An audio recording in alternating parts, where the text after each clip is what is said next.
નમસ્કાર મિત્રો, સ્વાગત છે તમારું અમારી યુટ્યુબ ચેનલમાં। તો મિત્રો, નગર પ્રાથમિક શિક્ષણ સમિતિ અમદાવાદ દ્વારા જુનિયર ક્લાર્કની પોસ્ટ પર ભરતી જાહેર કરવામાં આવેલી છે અને તેમના અરજી ફોર્મ પણ શરૂ કરી દેવામાં આવેલા છે। તો આજના વિડીયોમાં આપણે ચર્ચા કરીશું કે ઓનલાઈન અરજી ફોર્મ જાતે કેવી રીતે ભરી શકાય, પરંતુ તે પહેલા વિડીયો ગમે તો લાઈક અને શેર કરી દેજો, ચેનલમાં નવા હોય તો ચેનલને સબસ્ક્રાઇબ કરી દેજો। તો ચાલો મિત્રો, વિડીયોની શરૂઆત કરીએ।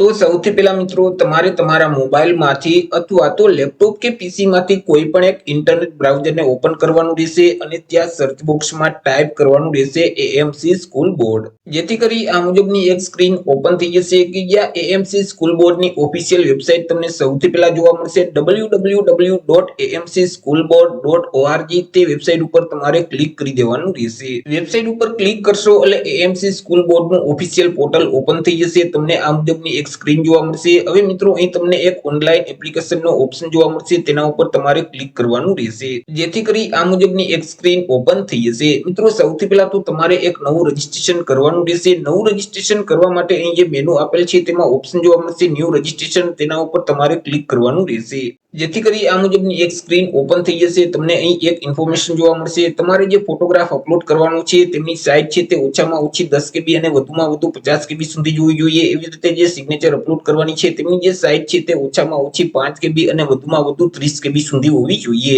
ત્યાર પછી અહીં જે નેક્સ્ટનું બટન જોવા મળે છે તેના ઉપર ક્લિક કરી દેવાનું રહેશે, જેથી કરી આગળ તમને એક રજીસ્ટ્રેશન ફોર્મ આપી દેવામાં આવશે। તે ફોર્મમાં તમામ માહિતી ભરવાની રહેશે। તેમાં સૌથી પહેલા તમારે તમારી પર્સનલ માહિતી આપવાની રહેશે। જે પોસ્ટમાં તમારે અરજી ફોર્મ ભરવું હોય તે પોસ્ટનું નામ અહીંથી સિલેક્ટ કરી દેવાનું રહેશે। માર્કશીટમાં જેવી રીતે નામ છે એવી રીતે આખું નામ આ બોક્સમાં ટાઈપ કરી દેવાનું રહેશે। તમારું જેન્ડર મેલ ફિમેલ કે ટ્રાન્સજેન્ડર અહીંથી સિલેક્ટ કરી દેવાનું રહેશે। તમારી જે તે જન્મ તારીખ હોય તે કેલેન્ડરમાંથી સિલેક્ટ કરવાની રહેશે। જે કેટેગરીમાં તમારે અરજી ફોર્મ ભરવું હોય તે કેટેગરીનું નામ અહીંથી સિલેક્ટ કરી દેવાનું રહેશે। તમે શારીરિક રીતે વિકલાંગ વ્યક્તિ છો કે કેમ, જો વિકલાંગ વ્યક્તિ હોય તો યસ સિલેક્ટ કરી અને વિકલાંગતાની ટકાવારી અહીં ટાઈપ કરી દેવાની રહેશે, પરંતુ તમે શારીરિક રીતે વિકલાંગ વ્યક્તિ નથી તો અહીંથી તમારે નો સિલેક્ટ કરી દેવાનું રહેશે। મેરિટલ સ્ટેટસ અહીંથી સિલેક્ટ કરી દેવાનું રહેશે। તમારા જે આધાર કાર્ડ નંબર છે તે આ બોક્સમાં ટાઈપ કરવાના રહેશે।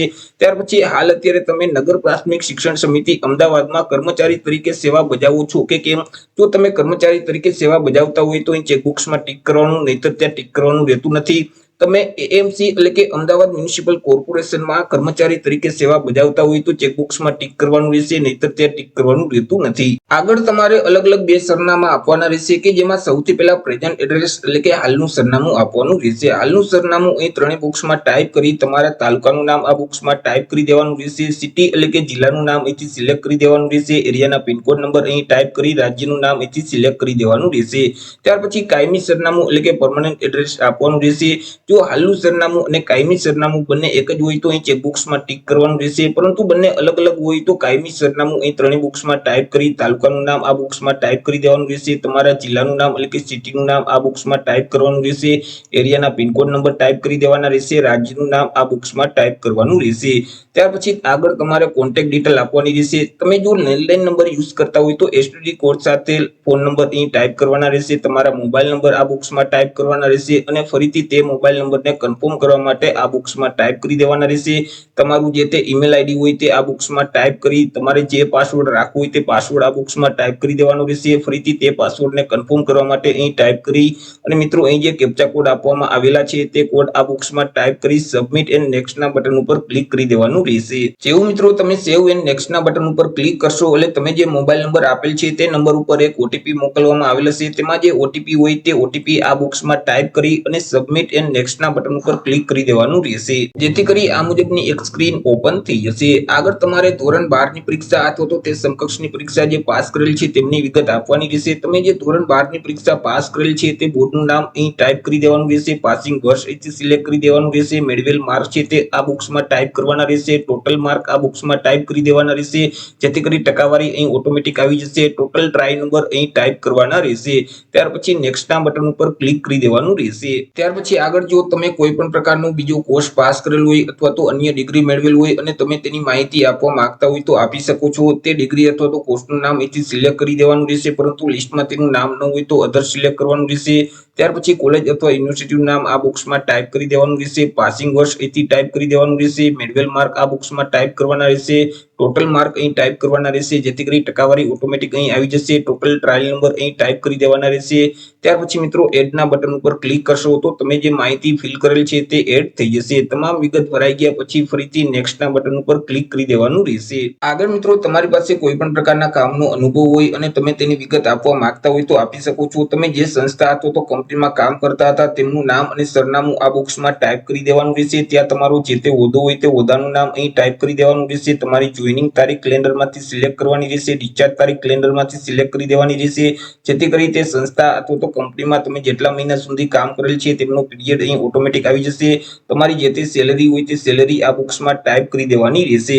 ત્યાર પછી એડના બટન ઉપર ક્લિક કરવાનું રહેશે। જો તમારી પાસે એક કરતા વધારે કંપની અથવા તો સંસ્થામાં કામ કર્યાનો અનુભવ છે અને તમે બીજી સંસ્થા કે કંપનીના કામ કર્યાની વિગત આપવા માંગતા હોય તો તમે એડ કરી શકો છો। તો મિત્રો અનુભવની વિગત એડ કર્યા પછી નેક્સ્ટના બટન ઉપર તમારે ક્લિક કરી દેવાનું રહેશે। આગળ મિત્રો તમારે ફોટો અને સિગ્નેચર અપલોડ કરવાના રહેશે। તમે જે ફાઇલ અપલોડ કરો છો તેનું ફોર્મેટ છે તે જેપીઈજી અથવા તો જેપીજી ફોર્મેટ હોવું જોઈએ અને ફાઇલની સાઇઝ છે તે ફોટા માટે ઓછામાં ઓછી 10 KB અને વધુમાં વધુ 50 KB સુધી હોવી જોઈએ, જ્યારે સિગ્નેચરની ફાઇલની સાઇઝ છે તે ઓછામાં ઓછી 5 KB અને વધુમાં વધુ 30 KB સુધી હોવી જોઈએ। સૌથી પહેલા પાસપોર્ટ સાઇઝનો ફોટોગ્રાફ અપલોડ કરવાનો રહેશે। ચોઈસ ફાઇલનું બટન છે ત્યાં ક્લિક કરશો એટલે ડિવાઇસ ઓપન થઈ જશે કે જ્યાં તમે સ્કેન કરેલો ફોટોગ્રાફ રાખેલ છે તેને સિલેક્ટ કરી દેવાનું રહેશે। ત્યાર પછી અહીં જે અપલોડનું બટન છે તેના ઉપર ક્લિક કરશો તો ફોટોગ્રાફ અપલોડ થઈ જશે। એવી જ રીતે નીચે તમારી સિગ્નેચર અપલોડ કરવાની રહેશે। ચોઈસ ફાઇલના બટન ઉપર ક્લિક કરી સિગ્નેચરને સિલેક્ટ કરી દેવાની રહેશે। ત્યાર પછી અપલોડના બટન ઉપર ક્લિક કરશો તો સિગ્નેચર અપલોડ થઈ જશે। ફોટો અને સિગ્નેચર અપલોડ કર્યા પછી તમારે સેવ એન્ડ નેક્સ્ટના બટન ઉપર ક્લિક કરી દેવાનું રહેશે। આગળ મિત્રો તમારે અરજી ફી ભરવાની રહેશે। અહીં મિત્રો તમને એક રેફરન્સ નંબર જોવા મળશે અને કેટલા રૂપિયા અરજી ફી ભરવાની રહેશે તે રકમ રૂપિયા અહીં જોવા મળશે। ત્યાર પછી સબમિટ ટુ પ્રોસીડનું બટન આપેલ છે તેના ઉપર ક્લિક કરી દેવાનું રહેશે, જેથી કરી ફરીથી આ મુજબની એક સ્ક્રીન ઓપન થઈ જશે। હવે તમે કોના વડે પેમેન્ટ કરવા માંગો છો, ક્રેડિટ કાર્ડ, ડેબિટ કાર્ડ કે નેટ બેન્કિંગ, તે ઓપ્શન સિલેક્ટ કરી દેવાનું રહેશે। ત્યાર પછી કાર્ડની વિગત અથવા તો બેંકની વિગત ફિલ કરી દેવાની રહેશે અને અહીં જે મેક પેમેન્ટનો ઓપ્શન છે તેના ઉપર ક્લિક કરશો તો તમે જે બેંકની વિગત આપેલ છે તેમાં જે મોબાઈલ નંબર લિંક છે તેમાં એક ઓટીપી જશે। તે ઓટીપીના બોક્સમાં ટાઈપ કરી સબમિટના બટન ઉપર ક્લિક કરશો તો તમારી ઓનલાઈન પરીક્ષા ફી ભરાઈ જશે। પરીક્ષા ફી ભરી દેશો એટલે આ મુજબની એક સ્ક્રીન જોવા મળશે। અહીં તમને એક ડિક્લેરેશન જોવા મળશે, તેને વાંચી એક્સેપ્ટ કરવા માટે ચેકબોક્સમાં ટિક કરી દેવાનું રહેશે। ત્યાર પછી અહીં જે કેપ્ચા કોડ જોવા મળે છે તે કોડ આ બોક્સમાં ટાઈપ કરી અને સબમિટના બટન ઉપર ક્લિક કરવાનું રહેશે।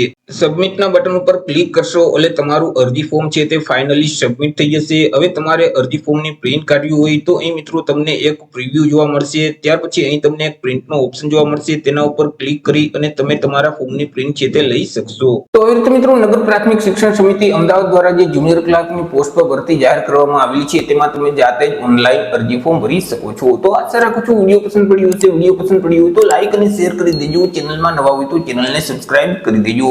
ફરી મળીશું એક નવા ટોપિક સાથે એક નવા વિડીયોમાં। ત્યાં સુધી જય હિન્દ, વંદે માતરમ।